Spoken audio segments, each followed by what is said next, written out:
वाह जी खालसा वाह जी की फतेह संगत जी। हाँ जी, सो आज का हमारा चौथा सेशन है चौपाई साहिब की संध्या का। सो आज हमारा पौड़ी 11 से 15 तक की संध्या देखेंगे हम। सो स्टार्ट करते हैं। पहली पंक्ति, घट घट के अंतर की जानत, भले बुरे की पीर पछानत। यहाँ पे पहली चीज़ का ये ध्यान देना है कि घट घट ये अलग अलग पढ़ना है, जैसे लिखे हुए हैं वैसे ही, इनको जोड़ना नहीं है। घट घट के, और यहाँ पे जो के और की है, मतलब जो ऊपर वाली पंक्ति में के है और नीचे वाली पंक्ति में की है, उनको भी ये ध्यान देना है क्योंकि ये अलग अलग अक्षर है, सिंगल सिंगल लेटर्स वाले, तो इनको जोड़ना नहीं है कहीं पे भी। सो ये अलग से इनकी आवाज़ प्रॉपर साउंड आएगी। सो घट घट के अंतर की जानत, भले बुरे की पीर पछानत। ये पछानत छच्छे के साथ है, तो इस पे ध्यान देना है कि इसको शो ना कर दे हम, पछानत वाली आवाज़ ना दे दें, पछानत कहना है। सो घट घट के अंतर की जानत, भले बुरे की पीर पछानत। नेक्स्ट, हाँ जी, सो चींटी वर्ड जो है इसको नॉर्मली जैसे लिखा वैसे ही बोलना है, इसके ऊपर बिंदी नहीं लगानी जैसे हम हिंदी में बोलते हैं। चींटी नहीं कहना इसको। चींटी ते कुंचर अस्थूला सब, ये पब्बे के साथ है, सो इसको सब प्रेशर देके कहना है, सब पर, और सब पर को जोड़ना नहीं है, ये अलग अलग वर्ड है। सो इसको नॉर्मली यही सुनने में आता है कि हम फिर ऐसे पढ़ देते हैं सब पर। एक तो पहली चीज़ कि ये पब्बे को हम पप्पा पढ़ देते हैं और इनको फिर जोड़ देते हैं और ऐसी आवाज़ निकल जाती है सब पर। सो इसका ध्यान देना, इसको सब पर नहीं कहना, इसको हमने अलग अलग पढ़ना है और पब्बे की आवाज़ ज़रूर भारी देनी है हमने। सो सब पर, सब पर, सब पर कृपा, कृपा कक के पैर में रा रहा है, सो इसको कृपा नहीं कहना, कृपा कहना है, क्रो की आवाज़ आएगी। सब पर कृपा, दृष्ट, सो दृष्ट भी है, सस्सा नॉर्मल है, इसको दृष्ट नहीं करना, श नहीं करना, बिना बिंदी के साथ है, तो इसको दृष्ट पढ़ना है, दृष्ट। दृष्ट कर फूला, फूला जो वर्ड है अब ये फ है, इसमें हमारे दोनों लिप्स टच होने चाहिए। फूला नहीं कहना, फ नहीं कहना, इसको हमने फ कहना है। फ और फ में फ़र्क है। अगर हमने फ कह दिया तो उसके पैर में ऐसे बिंदी लग गई, तो ये गलत है, ऐसे नहीं कहना, हमने कहना है फूला। और इसका विश्राम का भी ध्यान दो, इसका विश्राम कर के ऊपर जाके है। मोस्टली ऐसे पढ़ते हैं कि सब पर कृपा फिर दृष्ट कर फूला, ऐसे पढ़ते हैं, नहीं ऐसे नहीं पढ़ना। सब पर कृपा दृष्ट कर, कैसे पढ़ना, मतलब कि सभी के ऊपर कृपा की दृष्टि करके फूला, मतलब महाराज ने हमारे ऊपर कृपा दृष्टि की हुई है। तो ये चीज़ जो है, सब पर कृपा दृष्ट कर को एक साथ ही रखना है हमने।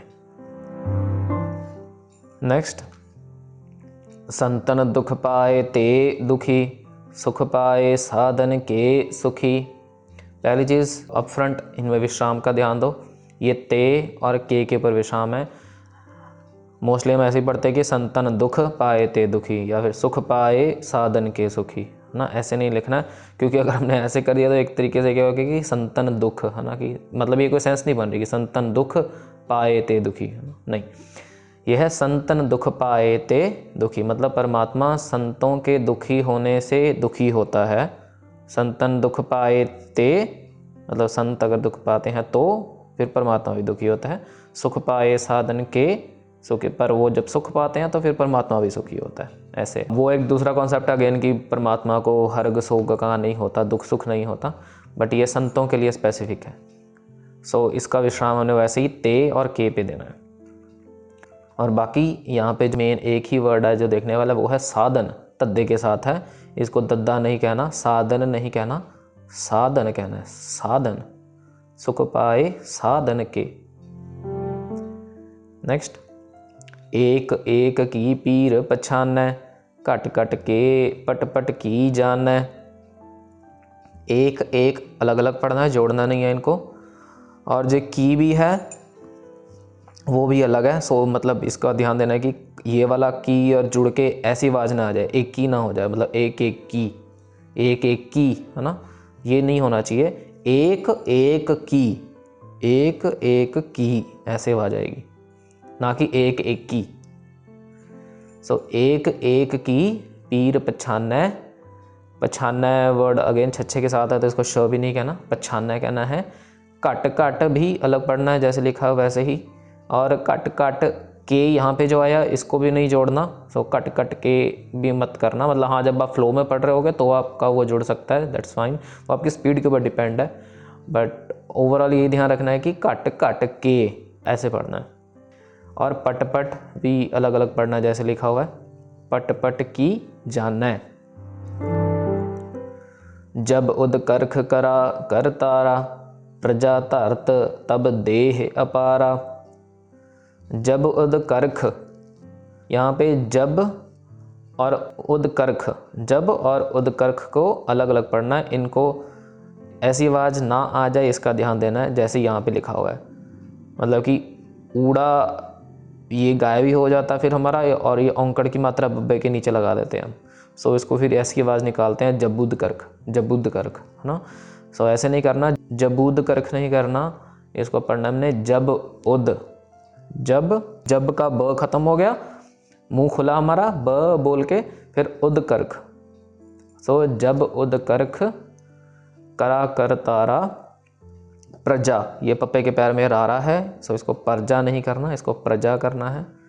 प्रजा तरत, तरत तो नॉर्मल है। तब देह, यहाँ पे जो हाहा मुक्ता है इसको देह नहीं पढ़ना, इसको आप अज्यूम कर लो कि हाहे के ऊपर सिहारी लगी हुई, सो इसको देह की आवाज़ देनी है। देह मतलब हल्की सी एक की आवाज़ देनी है यहाँ पे, क्योंकि यहाँ पे शरीर की बात हो रही है। सो प्रजा तरत तब देह अपारा। जब आ करख करत हो कब हूँ, तुम मैं मिलत देह धर सब हूँ। जब आ करख, ये भी सेम चीज़ जैसे हमने जब उदकर्ख में देखा था, यहाँ पे भी जब वर्ड बोल के फिर आ करख बोलना है, ना कि जबा करख। ऐसे बब्बे में डायरेक्टली कन्ना नहीं लगाना, जबा करख नहीं, जब आ करख। जब आ करख करत हो कब हूँ, तुम मैं। यहाँ पे मैक्सिमम जने गलती करते हैं, ये मैं को जोड़ देते हैं तुम के साथ, और इसको फिर ऐसे कहते हैं तुम मैं, ये वाली आवाज़ आती है तुम मैं नहीं, तुम मैं नहीं, तुम मैं। तुम म बोल के जब हमारा मुंह खुल गया, म तुम फिर मैं, फिर से मुंह बंद होगा अगले वाले मैं के लिए। और यहाँ पे मिलित फिर से मम्मे के साथ ही स्टार्ट हो रहा है, तो इधर तीन मम्मे कह लो एक साथ आ रहे हैं यहाँ पे, तो इन पे बड़ा ध्यान देना है। तीनों के तीनों वर्ड की प्रॉपर हमारी स्पष्ट उच्चारण होना ज़रूरी है। और क्योंकि ऑब्वियसली सारे के सारे अलग हैं, बट क्योंकि मम्मा भी एक साथ ही आ रहा है, तो इनको किसी भी हालत में ना ये वाले मम्मे को इधर ज्वाइन करना या ये वाले मम्मे को यहाँ ज्वाइन करना है। इनके ज्वाइन होने के कम चांसेस है ये मैं और मम्मे से हारी में, क्योंकि इनकी आवाज़ ही बिल्कुल अलग अलग है। पर जो ये म है ये मुक्ता है, तो इसके ऊपर हमारी मात्रा लगाने के चांसेस होते हैं मोस्टली, और हम तुम मैं कर देते हैं। सो तुम मैं अलग अलग, मिलित देह, देह को यहाँ पे भी सेम चीज़ जैसे हमने पिछली स्लाइड में देखा था, हे की आवाज़ देनी है। तुम मैं मिलित देह धर सब हूँ, सब हूँ पब्बे के साथ है, इसको ध्यान देना है कि ये कब हूँ था, यहाँ पे ये बब्बे के साथ था, तो इसको कब हूँ कहना है। पर जो नीचे वाला है जिस पे ये मतलब लास्ट वर्ड जहाँ पे ये पंक्ति एंड हो रही है, ये पब्बे के साथ है, सो इसको सब हूँ कहना है, नॉट सब हूँ। सो कब हूँ सब हूँ ऐसे नहीं, मतलब कब हूँ तो ऑब्वियसली बब्बे के साथ ही बोलोगे आप, पर जो सब हूँ है उस पर आप प्रेशर दोगे क्योंकि वो पब्बा है। सो कब हूँ सब हूँ, कब हूँ सब हूँ, ऐसे। सो जब आ करख करत हो कब हूँ, तुम मैं मिलत देह धर सब हूँ। जेते बदन सृष्ट सब धारै, आप आपनी बूझ उचारै। जेते बदन सृष्ट, सस्से के पैर में यहाँ पे बिंदी नहीं लगानी, सो इसका सृष्ट नहीं पढ़ना, सो इसको हमने जैसे लिखा है वैसे ही पढ़ना है, बिना श की आवाज़ निकाले। सृष्ट, सृष्ट, सृष्ट। जेते बदन सृष्ट सब, ये भी पब्बे के साथ आ गया, सो इसको सब करके पढ़ना है। तारै, तारे भी तद्दे के साथ है यस, तो इसका भी ध्यान देना, इसको तारै नहीं कहना, तारै कहना है।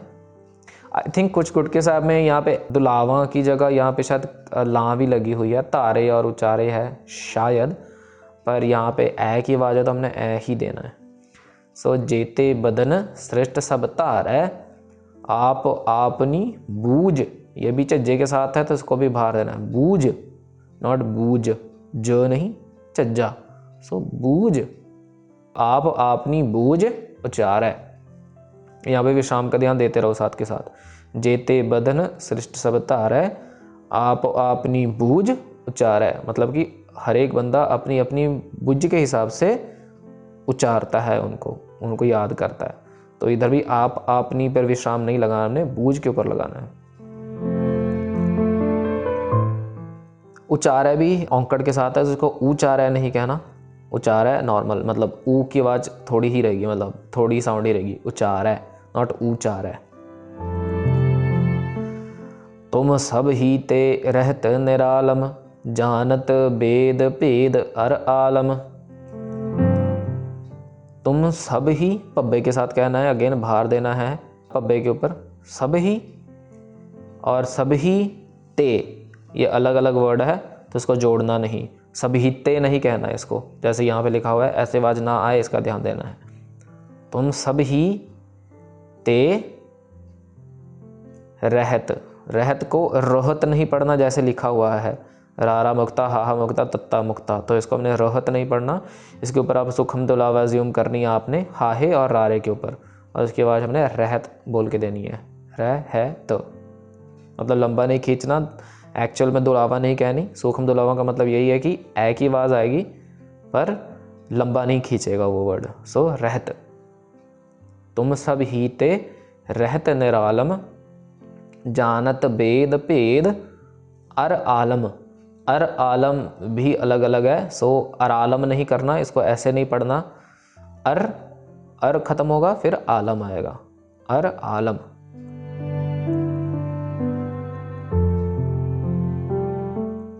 सो तुम सब ही ते रहत निरालम, जानत वेद भेद अर आलम। निरंकार निर्विकार निर्लंब, आद अनील अनाद असंभ। ये जो पहली पंक्ति है इनमें आपके टंग ट्विस्ट होने के काफ़ी चांसेस है, सो इस पर थोड़ा सा आपको स्लो होना पड़े तो ज़रूर हो जाओ स्लो। और एक चीज़ मेन यहाँ पे ध्यान देनी है, एक तो पहली चीज़ कि तीनों के तीनों वर्ड नन्हे के साथ स्टार्ट हो रहे हैं और र भी आ रहा है सब में। यहाँ पे र संपूर्ण है, पूरा है, यहाँ पे नन्हे के पैर में आ रहा है। तो पहली चीज़, निरंकार को हमने निरंकार ही पढ़ना है जैसे हम नॉर्मली पढ़ते हैं। निर्विकार, नन्हे के पैर में रारा है और बब्बे में भी सिहारी है, सो नरे बे फिर कार है। इसको ना ही हमने निर्विकार करना है, मतलब र पूरा नहीं कहना हमने। बब्बे के ऊपर जो सिहारी है उसको ध्यान देना कि वो हमारी ना ही मिस हो जाए। सो आवाज हर एक की आएगी। सो निर्विकार निर्विकार निर्विकार। सिमिलरली फिर निर्लंब, नन्हे के पैर में रारा है, सो इसको पूरा रारा नहीं पढ़ना, सो नर की आवाज आएगी। और एंड में पब्बा है तो इसको बब्बा नहीं कहना, निर्लंब नहीं कहना। सो निरंकार निर्विकार निर्लंब। यहाँ पे बिल्कुल अगर आपको स्लो ना पड़ रहा है तो हो जाओ, कोई इशू नहीं है। आद अनील अनाद, ये तीनों के तीनों वर्ड अलग अलग ही पढ़ने हैं इनको। जैसे जपजी साहब में भी आता है ना, आदेश तिसय आदेश आद अनील अनाद अनाहत, है ना, तो वहाँ पे भी हमने ऐसे देखा था कि उनको सबको सेपरेटली ही पढ़ा था। यहाँ पे भी आद अनील अनाद असंभ। असंभ जो है पब्बे के साथ है अगेन, सो निर्लंब असंभ, ये दोनों के दोनों पब्बे में खत्म हो रहे हैं, तो इनको ब नहीं कहना, ये ध्यान देना है। ता का मूढ़ उचारत भेदा, जा को पेव न पावत बेदा। ता का अलग अलग पढ़ना है, ताका नहीं करना है इसको। मूढ़, यहाँ डाड़े में एक हलंत सा लगा हुआ है डाड़े के नीचे, तो इसको मूढ़ नॉर्मली नहीं कहना, इसको प्रेशर देना है, ऐसे कहना है मूढ़ मूढ़। सो ता का मूढ़ उचारत, उचारत ये ध्यान देना है कि उचारत नहीं कहना है, औंकड़ के साथ है, सो उचारत, वो कम साउंड देनी है ऊ को। उचारत भेदा जाको, ये भी फिर जोड़ने नहीं हमने, जाको नहीं करना, जाको पेव, और पेव और न को ना जोड़ दे, फिर इसका ध्यान देना है कि पेवना या पेव न ना हो जाए ऐसे कुछ भी। पेव अलग है और वैसे भी पेव के ऊपर विश्राम है, तो बाय डिफ़ॉल्ट हमारी यहाँ पे प्रॉब्लम मोस्टली नहीं होनी चाहिए।